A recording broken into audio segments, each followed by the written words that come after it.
Bismillahirrahmanirrahim. Wallazi arsala rasulahu bil huda wa dinil haqq liyuzhirahu 'ala ad-dini kullih walau karihal musyrikun. Wassalatu wassalamu ala asyrafil anbiya'i wal mursalin wa ala alihi wa sahbihi ajma'in.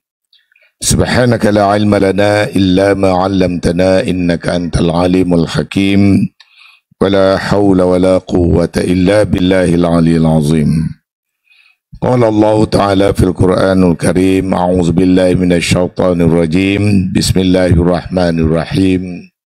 Ya ayyuhallazina amanu taqullaha haqqa tuqatih wa la tamutunna illa wa antum muslimun wa'tasimu bihablillahi jami'an wa la tafarraqu. Wazkuru ni'matallahi 'alaikum iz kuntum a'daan fa'alafa baina qulubikum فأصبحتم بنعمته إخوانا وكنتم على شفا حفرة من النار فأنقذكم منها كذلك يبين الله لكم آياته لعلكم تهتدون ولتكن منكم أمة يدعون إلى الخير ويأمرون بالمعروف وينهون عن المنكر وأولئك هم المفلحون. صدق الله العظيم. Petikan ayat 102, 103 dan 104 dalam surah Ali Imran yang secara ringkasnya memperingatkan kita semua, terutama orang-orang yang beriman, agar jangan sekali-kali berakhirnya hayat kita ataupun mati, melainkan mati dalam keadaan menegakkan Islam. Dan hendaklah berpegang kuat pada tali Allah, yakni Islam, jangan sekali-kali bercerai-berai. Dan ayat itu memperingatkan kita sebelum adanya tali Allah, sebelum kedatangan Islam, dalam suasana jahiliyah tu, kita sebenarnya waktu itu sudah menghampiri jurang api neraka. Lalu Allah melalui nikmat Islam telah menyelamatkan kita. Dan dengan itu adalah ada pada kalangan kita satu kelompok orang-orang yang menyeru ke arah kebajikan. Kebajikan di sini juga adalah untuk menegakkan Islam dan menyeru ke arah melakukan kebaikan, mencegah kemungkaran, kerana janji Allah itulah orang-orang yang beroleh kemenangan. Saudara pengacara majlis yang saya kasihi dan hormati, Al-Fadil Tuan Guru Ustaz Abdullah Hussein,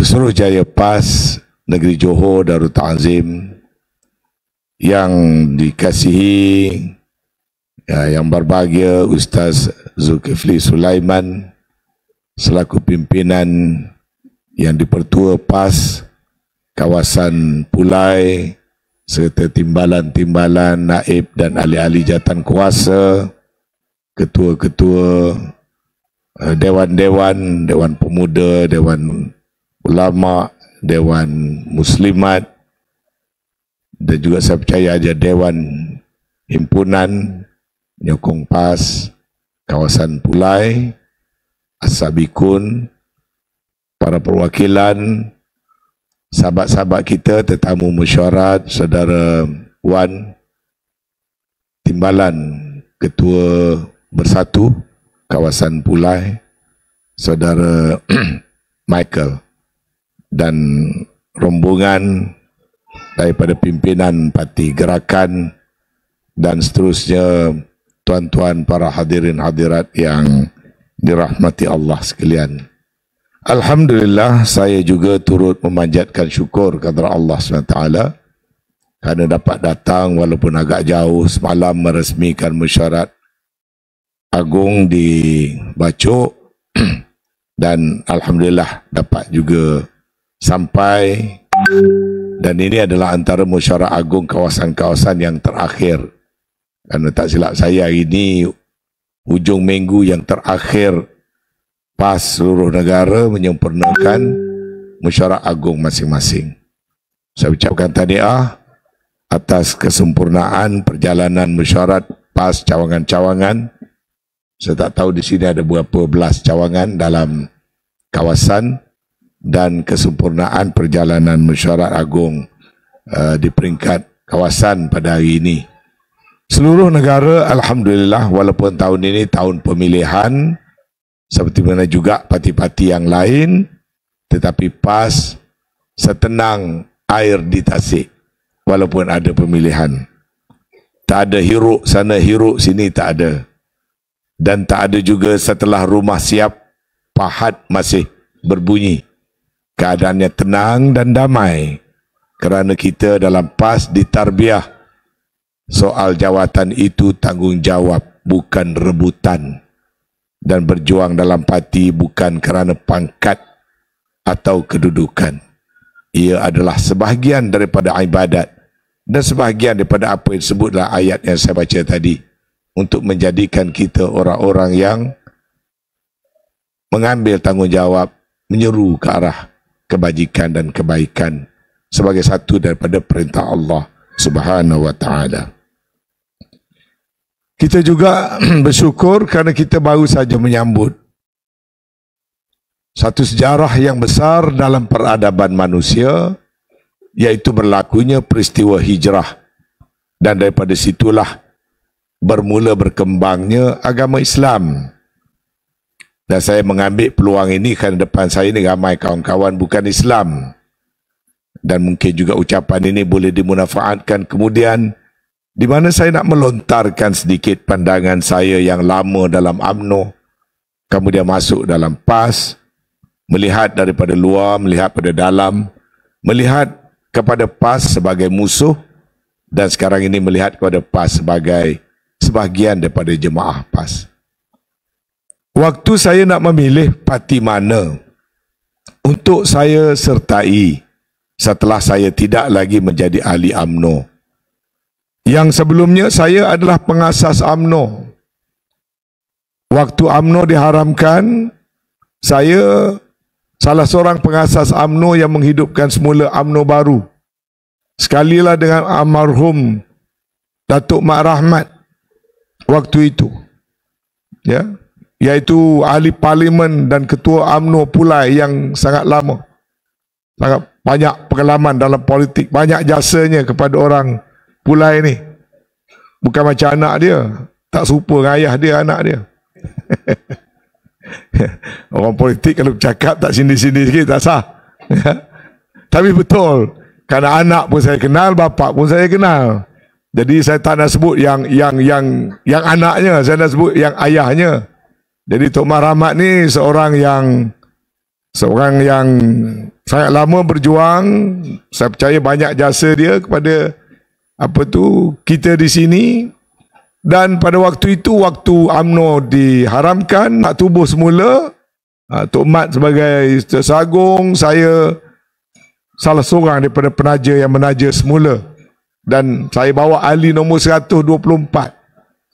Tok Mat saya tak silap dia ahli nombor 7 ke begitu. Saya nombor 124 daripada 160 orang yang menaja semula UMNO. Jadi boleh tahanlah saya ni kuatnya UMNO, tuan-tuan. Tuan-tuan ni memang lagi asal lagi PAS kot, ya. Jadi saya ni daripada keluarga sampailah pada saya berkhidmat di universiti, masuk jadi ahli UMNO, UMNO diharamkan, saya tak lari. Tengku Zali keluar daripada UMNO pun saya tak lari. Saya sama dengan Anwar Ibrahim sejak daripada memimpin mahasiswa dan sebagainya. Dia buat parti lain pun saya tak lari. Tak lari. Lepas tu bayar yuran sebagai ahli UMNO seumur hidup. Niat di hati kalau boleh nak jadi ahli UMNO selama-lama, sayang pada UMNO. Tapi tiba-tiba kena buang. Agaknya jahat benar lah Anwar Musa ni kalau buang ni, ya. Dan saya ada pengalaman nak pecat Anwar Ibrahim, saya ahli MKT. Nak pecat Tan Sri Muhyiddin, saya ahli MKT. Jadi saya lalu banyak pengalaman memecat orang. Tapi bila saya dipecat, tak serupa dengan pengalaman yang saya lalu. Pengalaman saya kalau nak pecat orang, tu hantar surat, tunjuk sebab, panggil dia datang, bagi cakap apa pertuduhan, bagi dia the right to defend himself. Dia bagi penjelasan, lepas tu dia keluar mesyuarat, kita bincang, buat keputusan, barulah nak pecat ke nak gantung. Jadi saya ni istimewa. tak pernah dapat surat, tak pernah ada tuduhan, tak pernah diberitahu, tak pernah bawa dalam musyarat. Tahu-tahu cakap pada media, Anwar Musa pecat. Saya fikir balik, yalah, wa makaru wa makarallah wallahu khairul makirin. Kita merancang nak jadi ahli UMNO semua hidup, tapi Allah juga mengajar tu guru. Dan saya yakin perancangan Allah itu adalah sebaik-baik perancangan. Jadi Allah merancang supaya saya ni masuk PAS. Saya tak rancang. Jadi Allah yang merancang. Ya. Dan barangkali ini peluang untuk saya, bagi diri saya, tengok UMNO, fikir, kaji, tanpa ada prejudis, tanpa ada rasa benci. Duduk dalam PAS, saya fikir, saya kaji, dan sekarang masa untuk saya berkongsi pengalaman saya. Ada sebab itulah hari ini, apalagi dalam ucapan dalam Musyawarah Agung ni pada saya penting. Dan terima kasih kerana dalam musyawarah ini kawan-kawan parti komponen hadir, maka saya nak bercakap sikit berdasar pada pengalaman saya. Ya, bukan dengan niat nak mengata tak mengenang budi dia, tidak. Tapi berdasar pada perspektif saya. Lepas tu tuan-tuan fikirlah. Satu perkara yang saya rasalah menjadi masalah besar pada PAS adalah banyak orang tak kenal dengan PAS. PAS being a very much misunderstood political party. Sebuah parti yang banyak disalah mengertikan. Dan bukan salah orang lain, salah PAS sendiri juga. Adalah salah orang lain. Memfitnah, melancarkan gerakan, buat naratif negatif pada PAS. Itu memang kerja dia lah, sebab dia musuh PAS. Tapi PAS sendiri juga mungkin ada kelemahan-kelemahan yang menyebabkan pada hemat saya sekarang ini PAS ini parti yang sangat baik tapi banyak disalah mengertikan. Kalau di Johor, masalah salah mengerti terhadap PAS ni lebih parah lagi. Sebab di Johor ni masyarakatnya lebih majmuk. Kalau Kelantan, Kedah, Terengganu yang 95% orang Islam disalah mengertikan juga, tapi okeylah. Sebab majoritinya orang Melayu, orang Islam. Maka PAS lebih mudah diterima. Walaupun masih ada lagi sebahagian yang tidak menerimanya. Saya bila datang ke Johor, saya rasa PAS lihat nak berkembang. Kerana salah pengertian terhadap PAS tu agak lebih tebal di kalangan orang Islam dan lebih-lebih lagi di kalangan orang bukan Islam. Dia bermula sejarah yang panjang di belakang. Bukan saja PAS yang disalah mengertikan, kerana Islam itu sendiri adalah being the most misunderstood religion. Agama yang sangat disalah mengertikan. Jadi tanggungjawab kita dalam PAS ialah memperbetulkan ini. Kalau kita boleh berperingkat-peringkat memperbetulkan ini, insya-Allah, dan itulah tugas kita sebagai da'i, sebagai pendakwah. Kerana kena faham PAS ini bukan parti politik. Ataupun bukan hanya parti politik. Kalau UMNO, parti politik. Kalau Gerakan, parti politik. Kalau Bersatu, parti politik. Ya, kita panggil badan siasah. PAS, dia bukan sekadar hanya parti politik. Dalam falsafah PAS, tak dihuraikan dengan meluas. Kadang-kadang PAS pula nampak lebih politik daripada parti-parti lain. Yang dua lagi elemen PAS ini tak diceritakan, tak sampai. Iaitu PAS, dia badan siasat yang di parti politik. PAS juga dia adalah badan dakwah.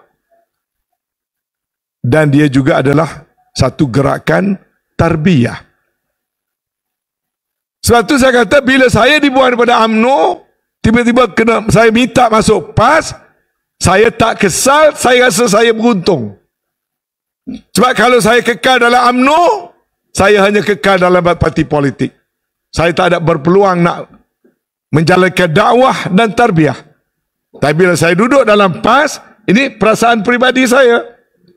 Saya tidak ada kesal, saya dibuang oleh UMNO kerana saya masih boleh meneruskan perjuangan politik saya dengan ada bonus di belakangnya.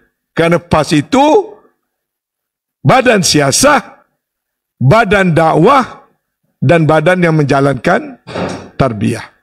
Baik, itu yang pertama. Sebagai badan siasah yang memilih Islam sebagai dasar. Islam sebagai dasar. Jangan silap. Kadang-kadang kita bercakap di khalayak termasuk bukan Islam, kita cakap kita ni parti PAS sekadar nak buat Islam.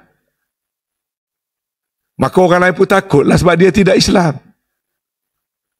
Kalau kita jelaskan kita memilih Islam sebagai dasar, yang kita nak buat tu tidak terbatas hanya sekadar Islam yang orang biasa nampak. Sebab kena perkenalkan dulu apa itu Islam. Ini masalah kita. Kalau kita perkenalkan Islam daripada sudut apa yang orang biasa faham, tak pergi mendalam, maka dia ambil sikap repulsif. Sebab apa? Nak bercakap Islam, aku Buddha. Nak bercakap Islam apa? Aku Kristian. Jadi yang PAS ni nak bawa Islam, maka dia fikir kalau PAS naik, maka PAS nak mengislamkan semua orang Kristian, semua orang agama lain. Nak memaksa, mengubah kehidupan orang lain. Nak merampas hak-hak dan kebebasan orang agama lain. Maka timbullah silap faham. Sebab tu kalau kita badan dakwah, kita kena perincikan perkara ini mulai sekarang. PAS memilih Islam itu sebagai dasar. Bukan nak menjadikan semua orang majmuk jadi Islam. Nabi pun tak buat begitu. Sebab tu masa makan tadi saya sentuh tentang, dan kita baru menyambut Ma'al Hijrah. Berapa kerap kita beritahu pada khalayak, pada rakyat, pada umat, pada orang ramai, Islam itu datang sebagai penyelesaian. Islam datang sebagai penyelesaian. Islam bukan datang sebagai agama sahaja. Ini banyak orang tak faham. Kalau agama, tak boleh kongsi orang lain. Dia ada agama, dia ada. Tapi kalau Islam datang sebagai penyelesaian, tak nak ikut agama, masih ada benda-benda dalam Islam yang kita boleh kongsi. Tak perlu takut. Sebab tu dalam Islam, sebelum baginda wafat, antara ayat yang paling akhir turunnya ialah ayat al-yawma akmaltu lakum dinakum wa atmamtu alaikum ni'mati wa raditu lakumul Islam madina. Allah SWT memerintahkan malaikat Jibril turun beritahu pada Rasulullah firman Allah, pada hari ini aku sempurnakan bagimu agamamu. Aku cukupkan atasmu segala nikmatku dan aku redakan Islam itu menjadi peganganmu. This is a divine rules saying that Islam is perfected dan dia adalah rahmatan lil alamin. Saya ulang di mana-mana, Islam bukan rahmatan lil muslimin. Islam dia bukan hanya religion, ritual. Islam adalah ad-din. It's a way of life. Kalau tengok dalam Islam, dalam Al-Quran, soal ibadat sikit je. Sembahyang, puasa, zakat, haji. Tapi kalau tengok apa yang dia ajar kepada orang Islam, dia ajar way of life. Perangai sebagai individu, macam mana perangai seorang Islam. Banyak panduan di situ. Jangan munafik, jangan berbohong, janji jangan tak tunai, bagi amanah, jangan pecah amanah. Ini adalah way of life. Orang tak highlight. Kalau orang faham, nak pilih pemimpin, ambil pemimpin yang pegang pada agama. Sebab apa? Dia tak jadi munafik. Problem kita sekarang ni, pemimpin ramai munafik. Berjanji, tak buat. Bercakap, bohong. Buka mulut, bohong. Pangkat besar, lagi besar bohong dia. Bagi amanah, tak tunai amanah. Kalau tengok dalam ajaran Islam, itu dipanggil munafik. Dia bukan soal ibadat. Dia soal way of life. Dalam hidup jangan berbohong. Dalam hidup jangan bagi amanah, pecah amanah.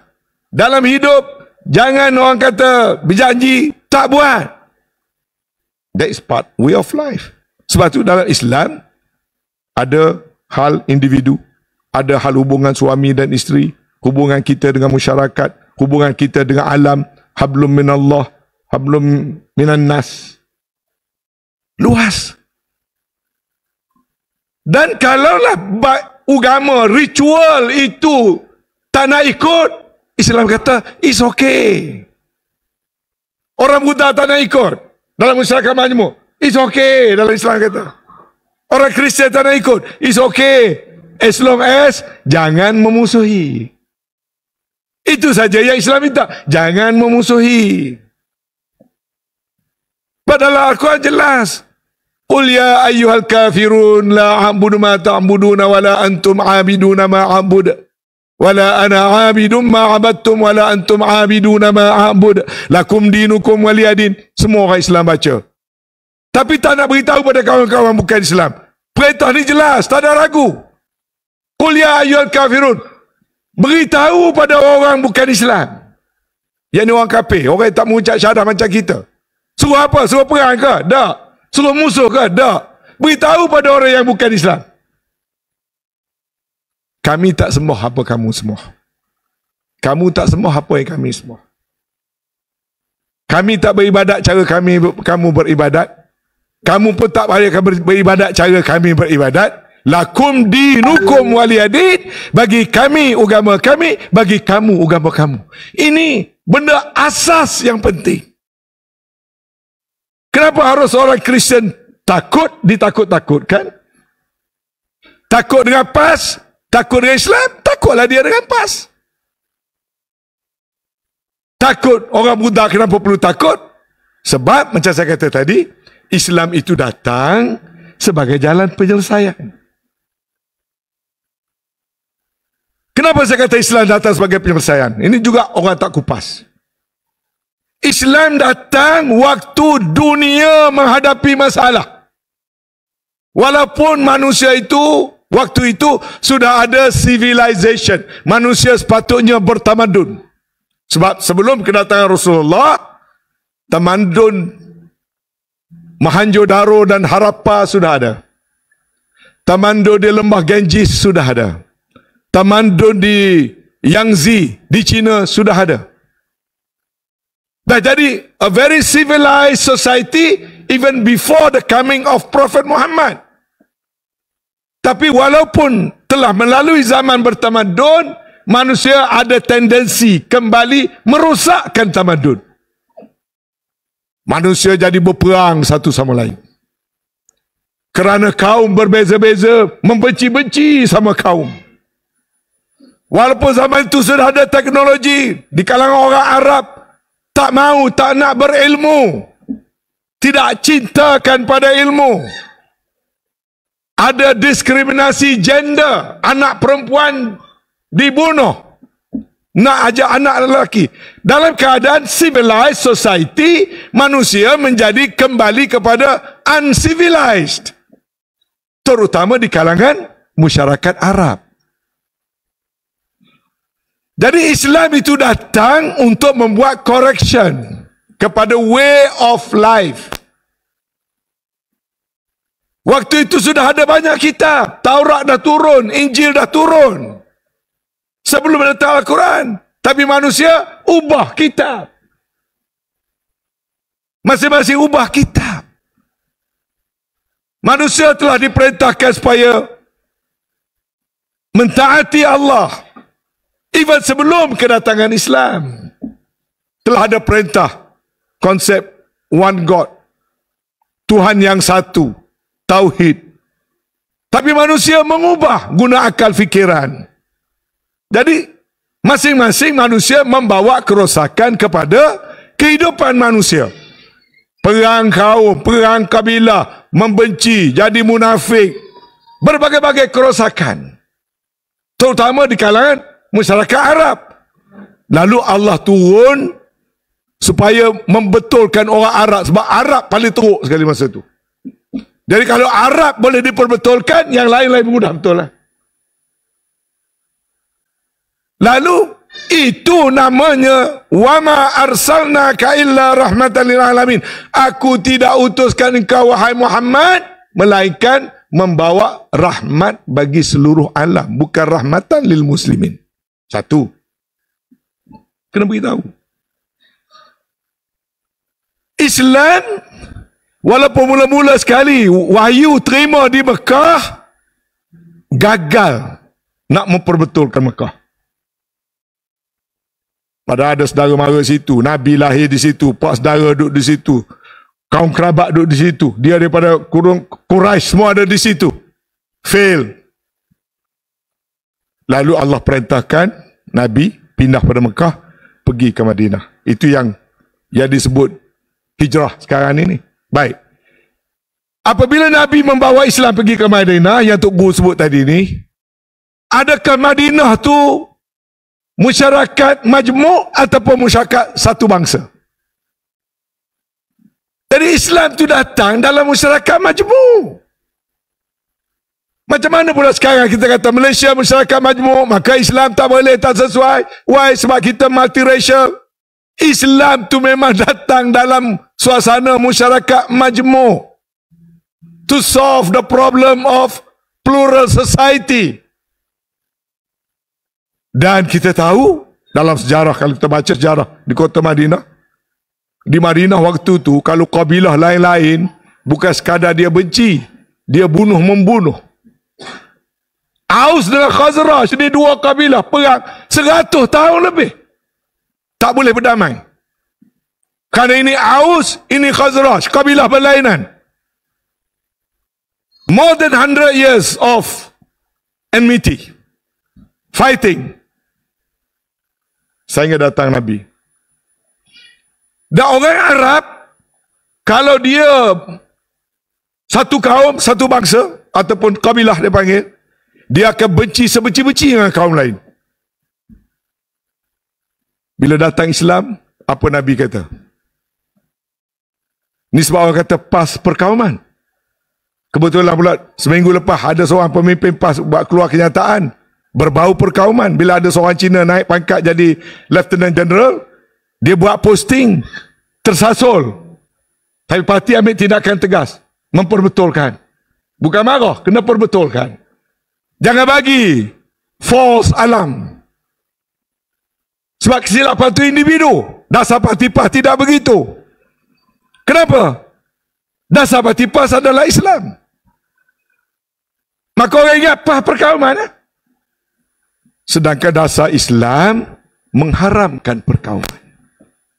Berapa banyak kita beritahu pada rakyat, kalau orang tu PAS, dia tak boleh ada sentimen perkauman. Kalau orang tu Islam ahli syahadah, dia tidak boleh ada sentimen perkauman. Orang Islam Melayu tak boleh benci pada Cina, tidak boleh benci pada India, tak boleh benci pada Kadazan, tak boleh benci kepada Iban. Sebab Islam mengharamkan perkauman.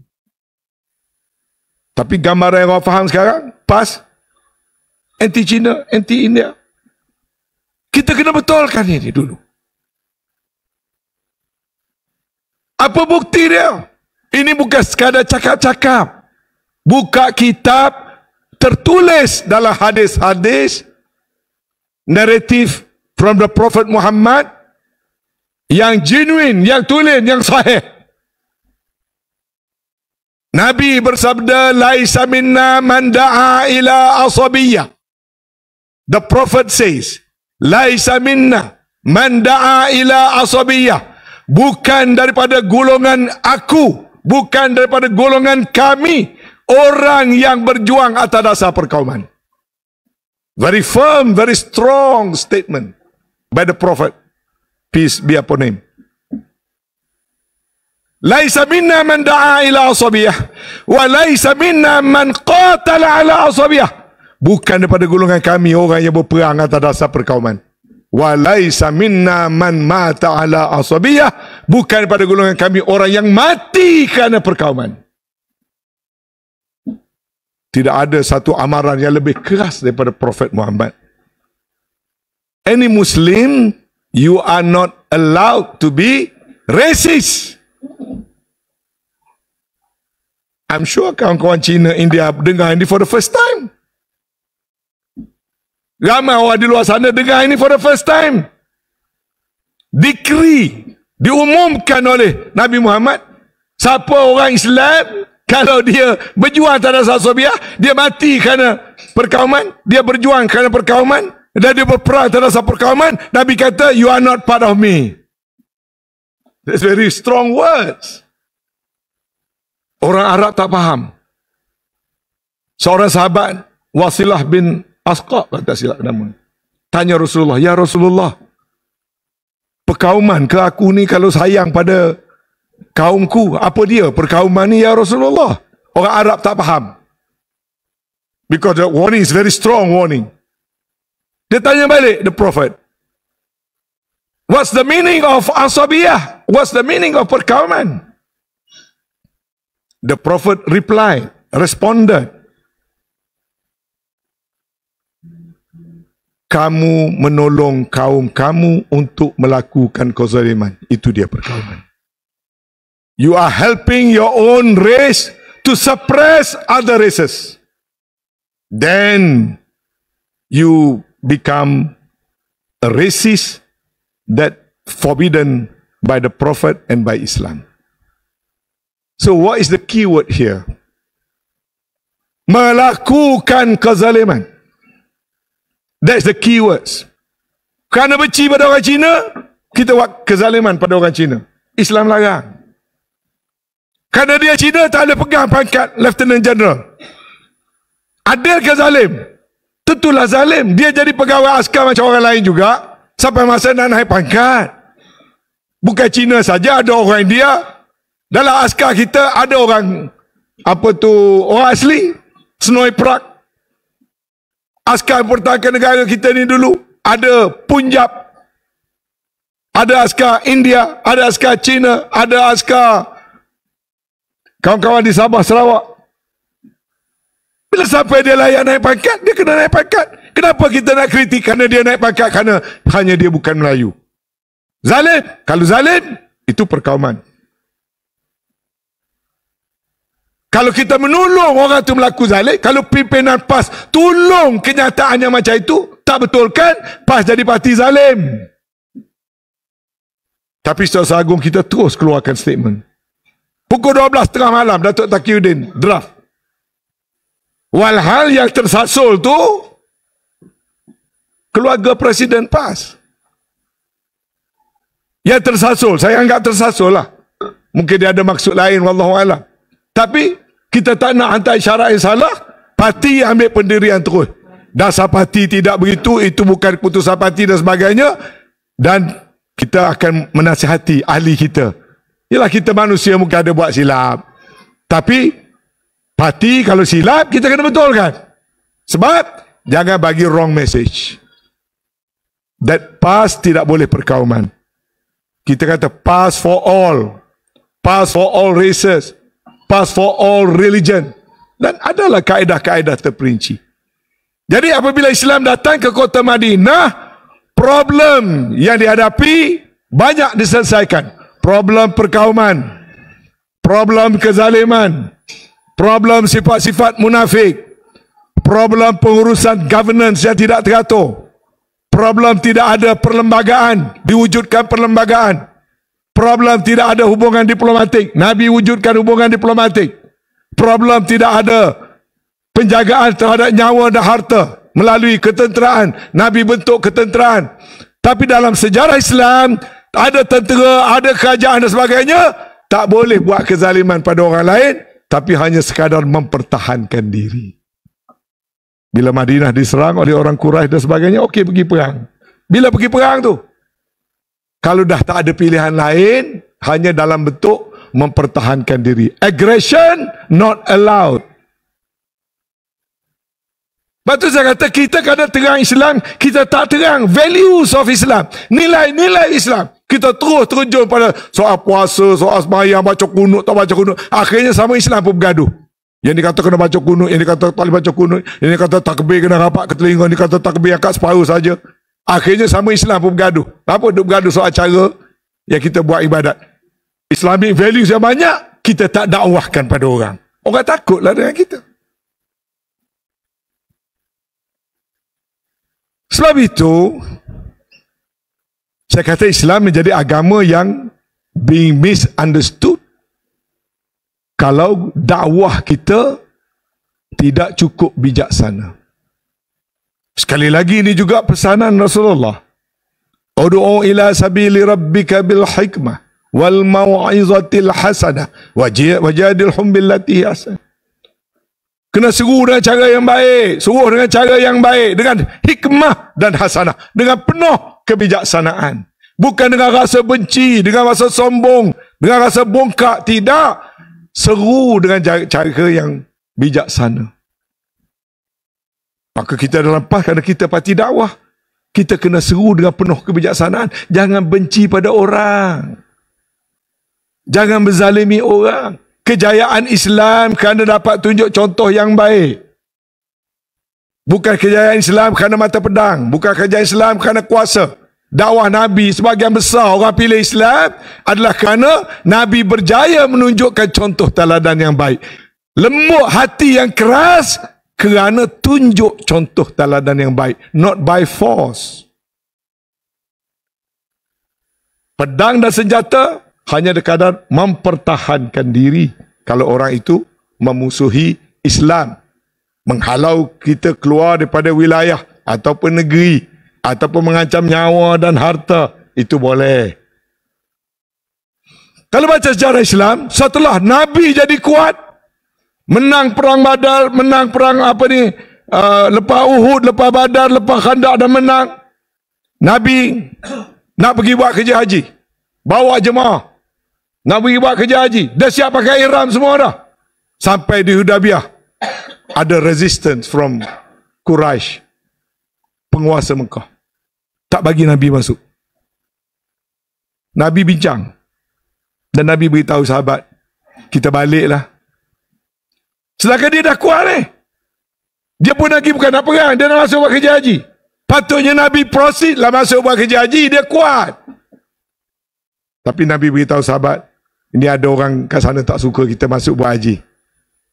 Bukan lagi perang nak buat haji. Kita baliklah dulu. Sahabat Fras, macam mana ya Rasulullah, dah pakai ihram semua ni? Tak apalah, bayar dam. Balik dulu. Kita datang lain kali. Itu timbulnya the famous Treaty of Hudaybiyah. Buat perjanjian dengan orang Mekah. Tak apalah, kamu tak bagi aku masuk, aku balik dulu lah. Walaupun dah pakai ihram siap, aku balik dulu. Aku akan datang lain kali, setahun 2 tahun lain aku datang balik. Why? Nabi elak perang. Nabi tak suka perang. Nabi tak suka pertempuran. Dan hikmah hasanah, guna kebijaksanaan. So Nabi go back, balik, tak buat haji. Kalau values ini yang kita terangkan, ini kita panggil nilai-nilai Islam.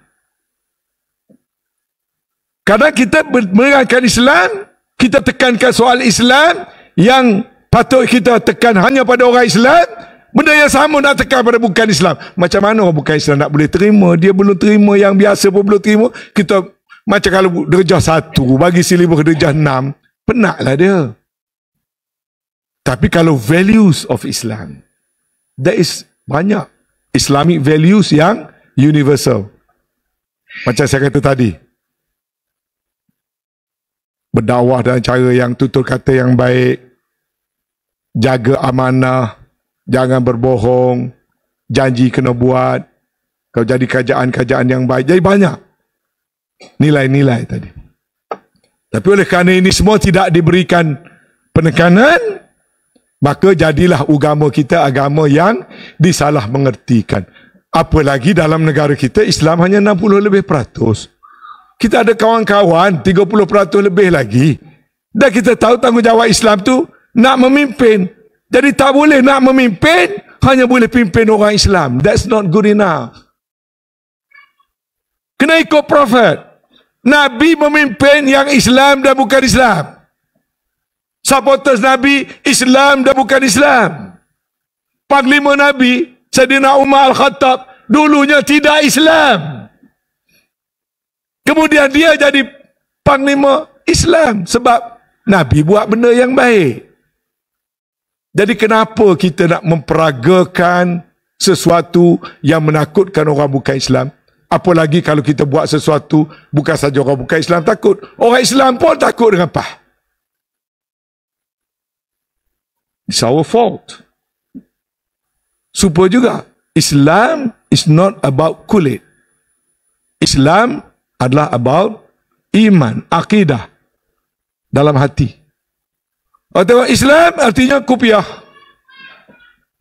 Kalau Islam artinya jubah. Saya jumpa bekas-bekas wanita UMNO, saya suruh dia masuk PAH. Dia kata kita tak boleh masuk PAH Tan Sri. Kita sokong, kita undi. Tapi nak masuk tak boleh. Saya kata sebab apa tak boleh? Dia kata Muslimat PAH semua pakai tudung labuh. Kita pakai tudung mini je. Dia takut pada PAH tu kerana pahaman dia kalau masuk PAH kena pakai tudung yang labuh. Tak apalah, start dengan tak ada tudung dulu pun tak apa. Lepas tu perlahan-lahan lah, rasa dah okey, pakailah tudung apa yang budak-budak duk beli-beli sekarang, tudung bawal, tudung Khadijah. Lepas tu makin lama makin panjang okey lah. Tapi jangan anggap kerana dia tak boleh pakai tudung labuh maka tak boleh masuk PAS. Kalau dia tak pakai jubah tak boleh masuk PAS. Kalau dia tak pakai ketayap. Sebab tu saya sebenarnya duduk rumah pakai kopiah semua Ustaz. Duduk di rumah pakai jubah semua. Baru ni duduk Mekah sebulan. Hari-hari tak bawa baju lain, bawa jubah je. Balik Malaysia saya pakai Louis Vuitton semula. Saya tak nak beri syarat yang salah. Kerana Anwar Musa masuk PAH, maka nak tunjuk dia ni PAH, maka hari-harilah Anwar Musa ni pakai jubah, pakai kopiah. Well, memang saya suka pakai jubah, suka pakai kopiah. Nak semayang mudah, nak apa semua mudah dan sebagainya. Kalau waktu duduk buat umrah, memang sepanjang-panjang pakai itu. Tapi nak beri isyarat, PAH ni bukan jubah. PAH ni bukan kopiah. Tapi kalau orang tengok parti PAH ni, parti set kopiah saja. Parti PAH ni parti set jubah saja. Geng lain takut awal-awal lagi. Sedangkan kita badan siasah. Badan siasah, kita nak semua. Takkan nak suruh orang pakai jubah je bangkah kita. Apalagi kita ni parti dakwah dan sebagainya. Jadi sebab itu tuan-tuan, sekarang ini, kita ada masalah besar dalam politik negara. Ini saya boleh cakap kerana UMNO lama merintah negara. Saya dulu Presiden Persatuan Mahasiswa UTM. Anwar Ibrahim Presiden Persatuan Bahasa Melayu UM. Kami waktu student dulu kamilah tukar tunjuk perasaan. Waktu saya jadi Presiden PMUTM, konvoi universiti saya batalkan lagi. Sultan Johor dah nak berangkat pergi nak buat convocation. Saya sekat student semua jangan pergi. Pasal tangguh. Sultan Johor tak boleh nak berangkat. Kerana sikit je, geng pelajar-pelajar Cina pakai rope, tak nak pakai songkok. Tan Sri Aidin Wahid kata jubah combo UTM, ada jubah, ada atas songkok khas. Geng-geng MCA protes, pemuda MCA protes. Dia nak motorboat macam di England. Presiden saya Persatuan Mahasiswa sokong naik Chancellor. Teruskan sokong, jangan pakai motorboat. Budak-budak pelajar-pelajar Cina nak boykot, tak nak pakai songkok. Saya kata kenapa nak sentimen kenapa tak nak pakai songkok? Waktu tu Socian kapten bola sepak Malaysia nak pergi main bola Olimpik apa masa tu. Dia pakai songkok. Socian boleh pakai songkok, kenapa pelajar UTM tak boleh pakai songkok? Ini sentimen kau lah ni. Buat tunjuk perasaan, batal convocation. Akhirnya Anwar Ibrahim jadi menteri, Anwar Musa pun jadi menteri. Nama sama-sama Anwar. Bapa sama-sama nama Nabi. Bapa dia Ibrahim. Nabi Ibrahim ada. Bapa saya Musa, pun nama Nabi juga. Bersyarah sama-sama kaki bersyarah. Pemimpin pelajar sama-sama pemimpin pelajar. Pemuda UMNO sama-sama pemuda UMNO. Jadi menteri bawah Mahathir, dua-dua jadi menteri bawah Mahathir. Mujur sampai sekarang perangai saya baik, perangai dia ada kurang sikit.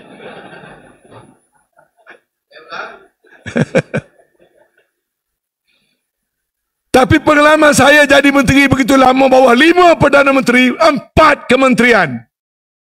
Saya umur 29 tahun dah jadi wakil rakyat dah. Siapa sini umur 29 jadi wakil rakyat?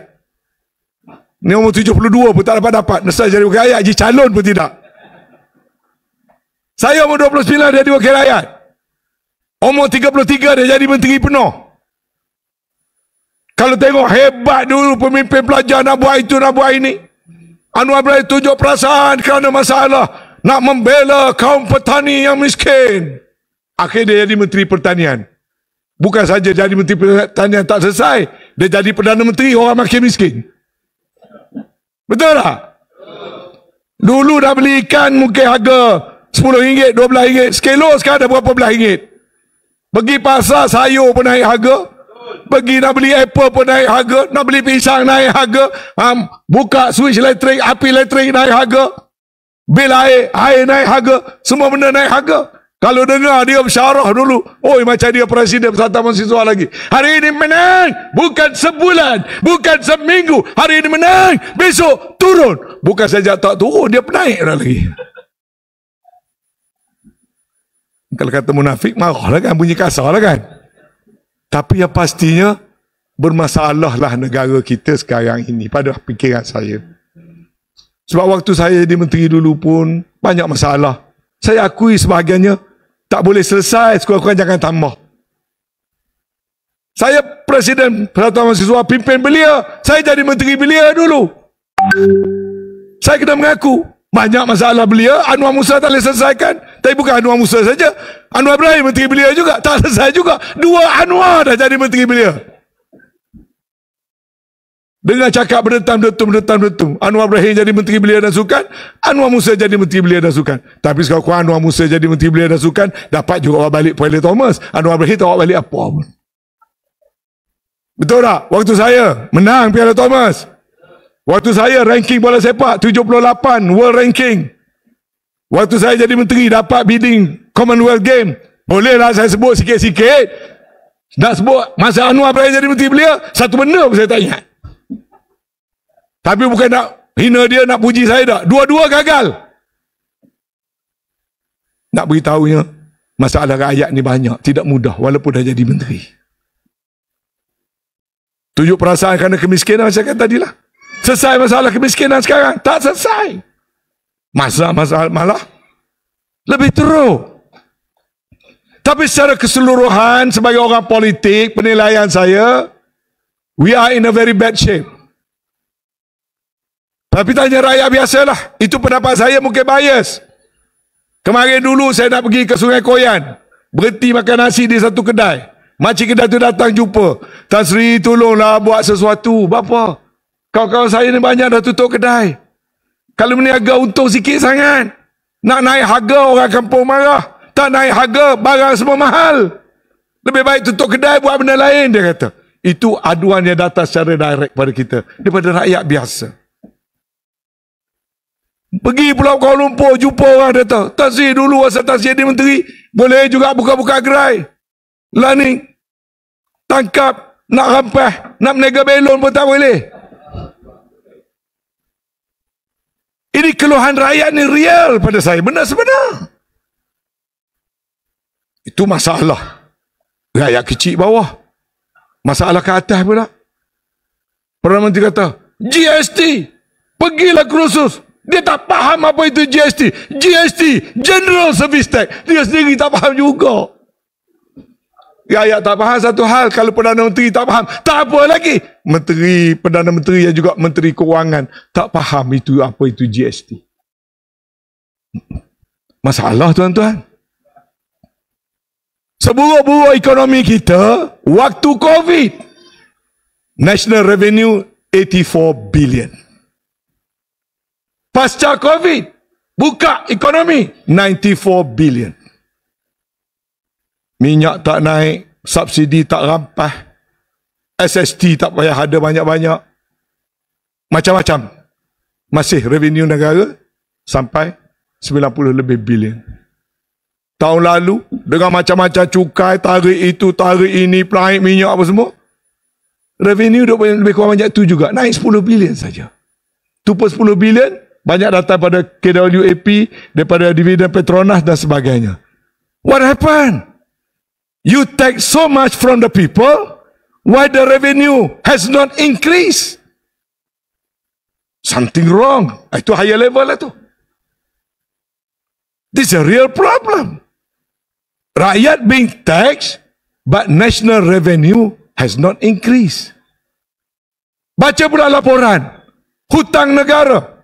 Dulu marah hutang. Patut tukar kerajaan, stop hutang. Dah. Tahun ni saja nak hutang 80 bilion.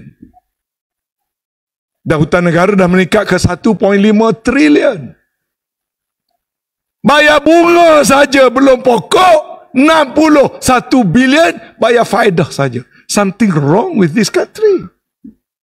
Saya tak kata nak marah pada siapa-siapa. Sebab saya duduk dalam kerajaan dulu, saya tahu we were having problem in term of revenue. We were having problem with national debt, hutang negara. We were having problem how to handle economic growth and so on and so forth. Tapi apa yang saya nak terangkan, setelah datang orang yang menjanjikan sekali dengan tukar-tukar formula pun terus berhenti dah. Tinggal bos tanpa tukar formula sendiri pun tak ada dah. Tapi tengok pada angka tunjuk negara merisaukan. Hutang meningkat.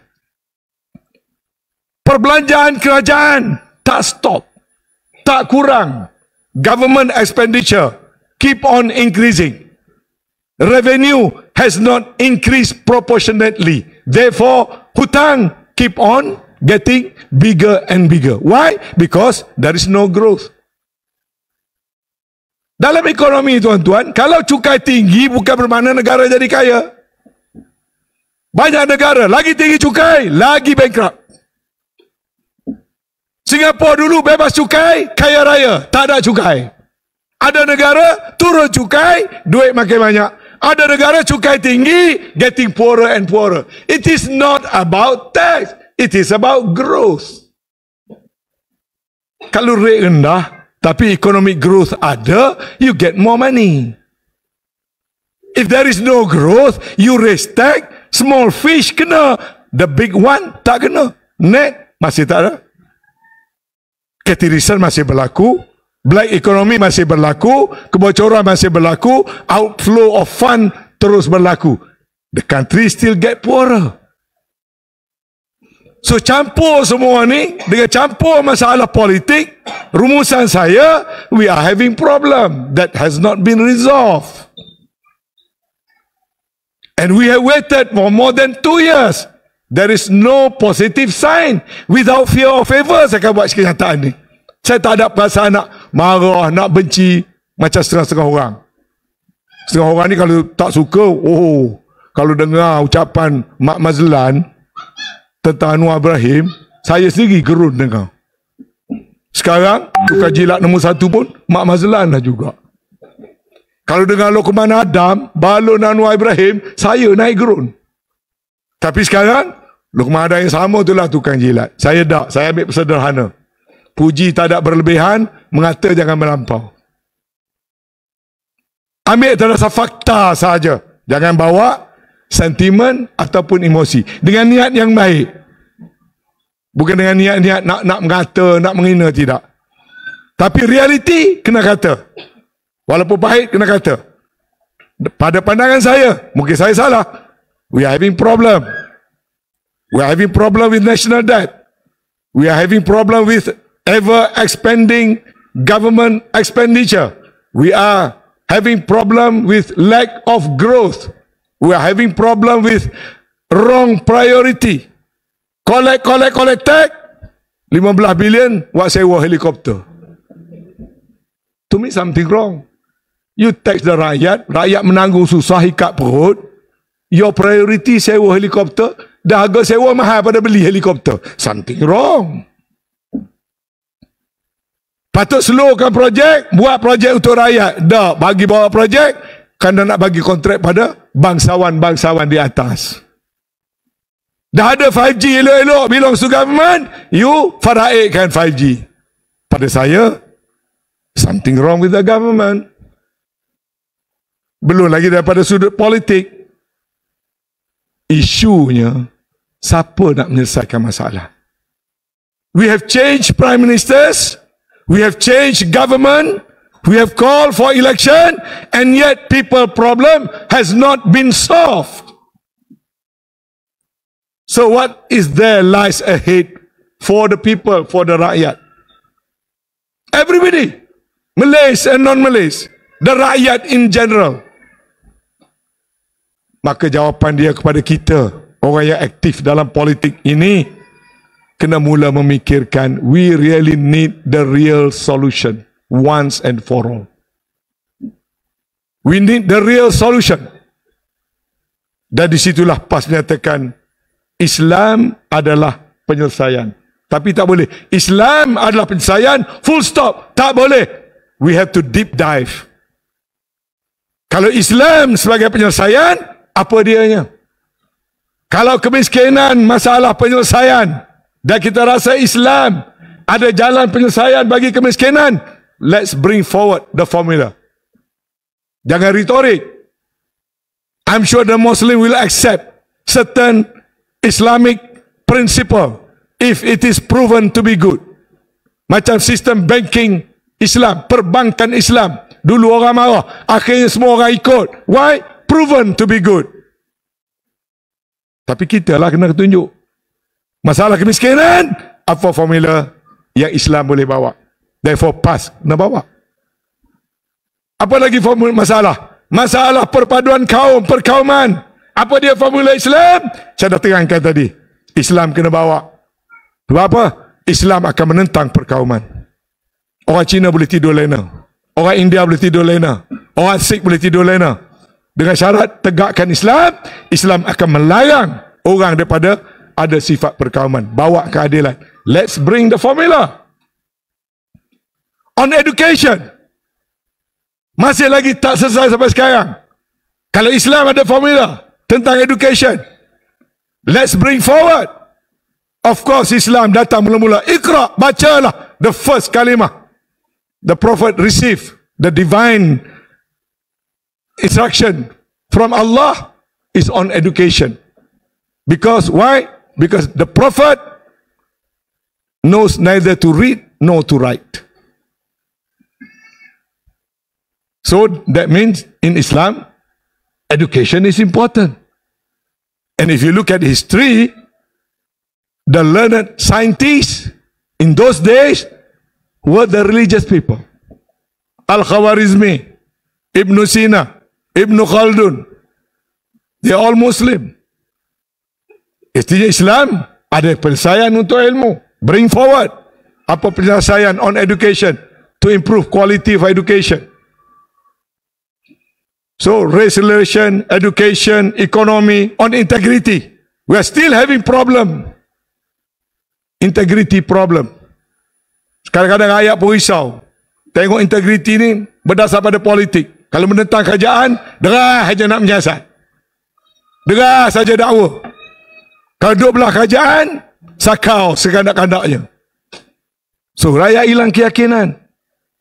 So, dalam Islam, integriti perkara nombor 1. Jadi, bila saya renung-renung, saya duduk dalam UMNO benda ni tak selesai. Tun Mahathir keluar pada UMNO, buka parti baru, masuk jadi Perdana Menteri, tak selesai. Tan Sri Muhyiddin, Datuk Mahir Sabri nak buat, tak dan, kena datang pula COVID, tak selesai. Jawabnya, semua masalah rakyat tak selesai. Maka PRU 16 mestilah jadi pilihan raya yang menyelesaikan masalah rakyat. Soalnya beri kuasa pada siapa? Beri pada kerajaan Mahathir sekarang, dia sudah gagal. Nak beri pada Tun, bulan depan cukup 100 tahun. Saya rasa jadi penasihat, bolehlah. Nak jadi Perdana Menteri, rasa tak payah dia pun tak nak dah. Jadi pusing tengok.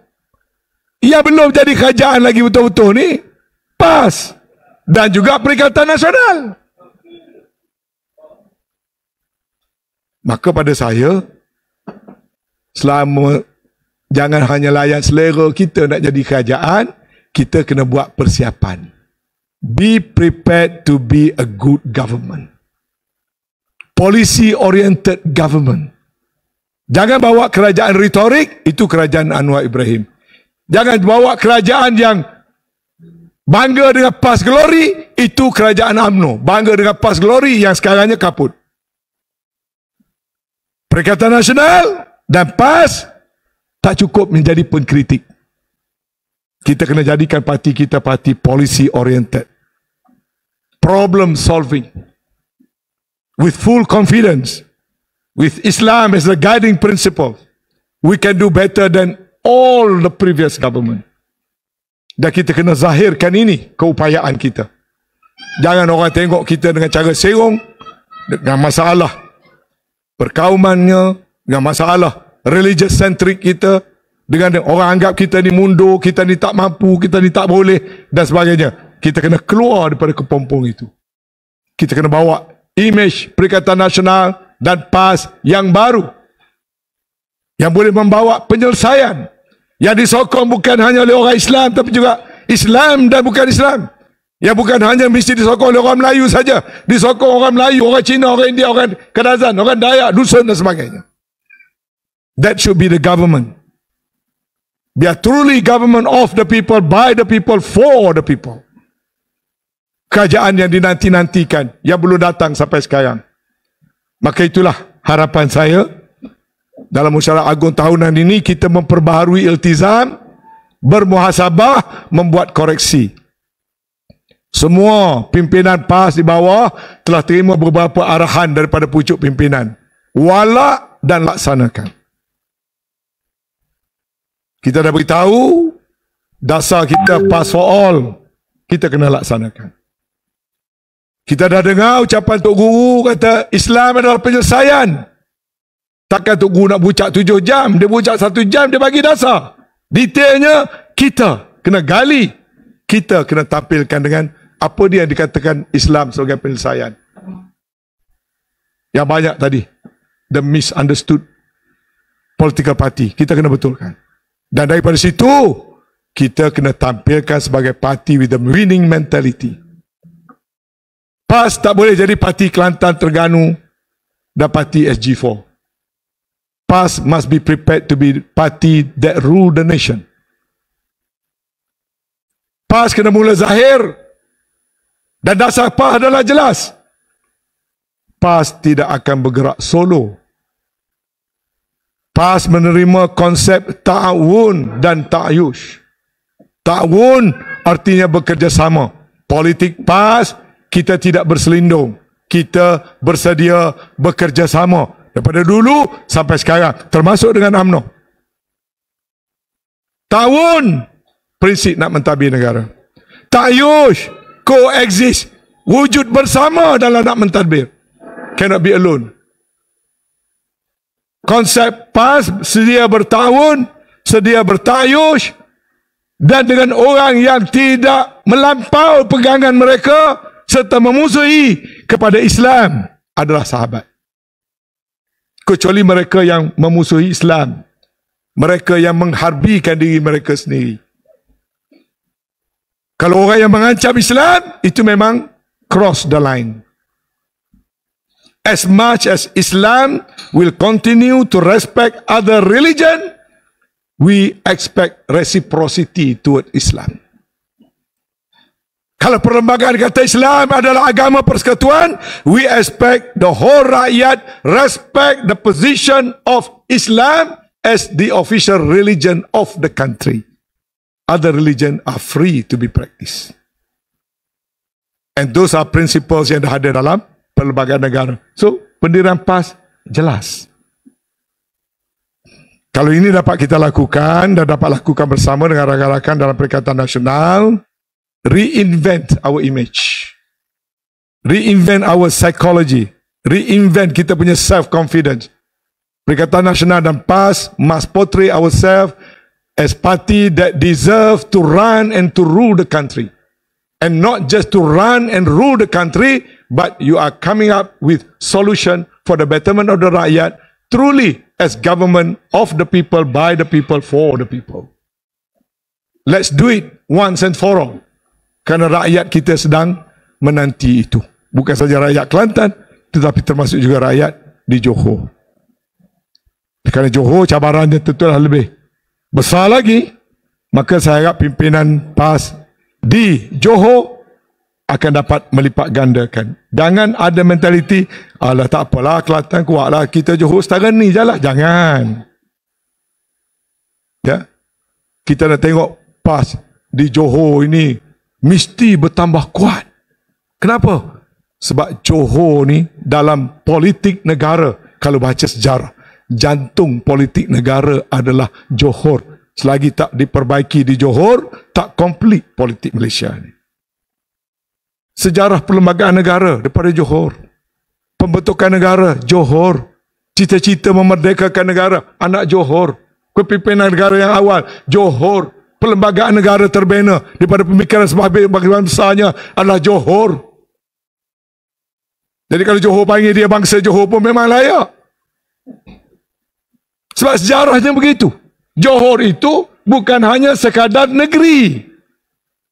Jadi kalau kita baiki semua yang lain, dan Kelantan kita dah baiki 30 tahun lebih, saya yang nak jatuhkan PAS pun akhirnya saya yang masuk PAS.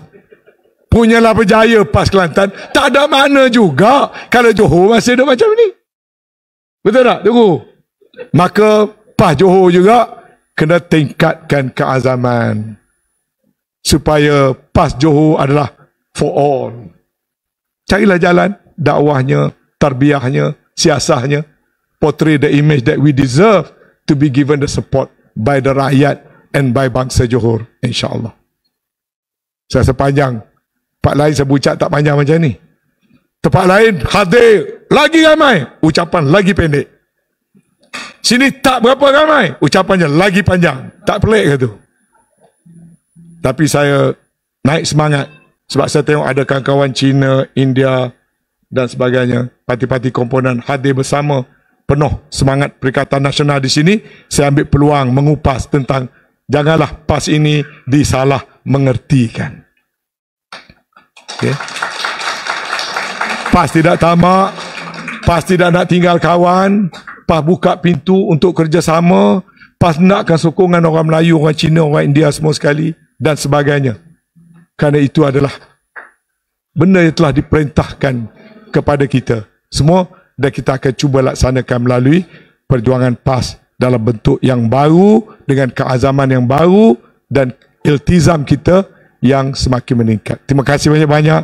Tahniah pada staf pimpinan yang baru dipilih yang bakal memikul tanggungjawab yang besar. Saya rasa staf inilah staf yang akan bergerak ke arah pilihan raya yang akan datang. Walaupun pilihan raya katanya 2027, mengikut firasat saya, pertama pilihan raya negeri di Johor tak boleh tunggu lebih pada bulan 4 2027. Dan mengikut firasat saya, pilihan raya Melaka kena buat sebelum bulan 11 tahun depan. Pada pandangan saya, dengan keadaan sekarang ini, kerajaan tak ada pilihan untuk nak pergi lama-lama. Napas nak habis dah. Saya rasa pilihan raya umum akan datang pada tahun hadapan dan tidak berapa lama daripada sekarang. Kalau pilihan raya nak datang tahun hadapan, artinya kita ada hanya beberapa bulan sahaja lagi. Maka kita perlulah merapatkan saf, mengukuhkan vehikel perang kita iaitu Perikatan Nasional, gabungan teras, menyatu padukan orang Melayu, tapi bukan secara eksklusif, tapi secara inklusif bersama dengan rakan-rakan kita, kaum-kaum yang lain. Dan PASlah yang perlu memimpin ke arah budaya politik yang lebih baik, lebih sihat, lebih positif ini insyaAllah. Jazakallah khairan katsira dengan lafaz yang mulia. Bismillahirrahmanirrahim. Bukan meresmikan Mesyuarat Agung Tahunan PAS Pulai, tapi sebaliknya menutup dengan resminya Mesyuarat Agung Tahunan PAS kawasan Pulai. Mudah-mudahan Allah SWT sentiasa memberikan pertolongan dan keberkatan kepada perjuangan Parti Islam Malaysia PAS, khususnya PAS di Pulai ini. Wabillahi taufiq wal hidayah. Wassalamualaikum warahmatullahi wabarakatuh. Takbir. Takbir. Takbir. Waalaikumsalam warahmatullahi wabarakatuh.